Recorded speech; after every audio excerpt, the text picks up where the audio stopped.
สัยอะไรอีก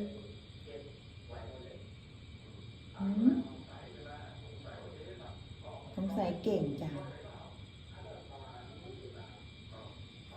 สงสัยเก่งจังเลยนะเราเนี้ย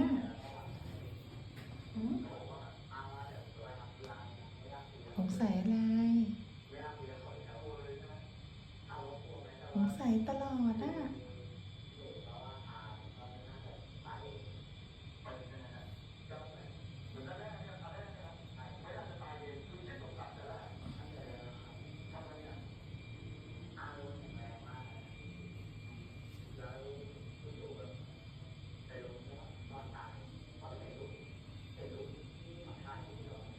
นี่จบกันเลย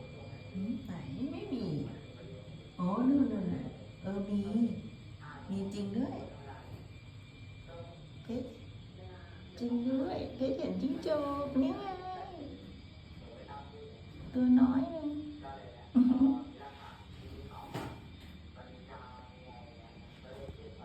เพชรเห็นจิ้งจกเพชรเห็นจิ้งจกค่ะเพชรเห็นจิ้งจก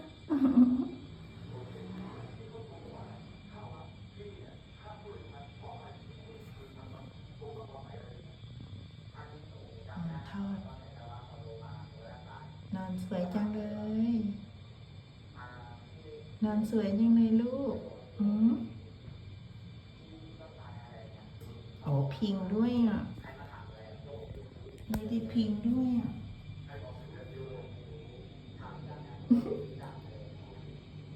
สาวน้อยเหรอคะสาวน้อยจอมแก่น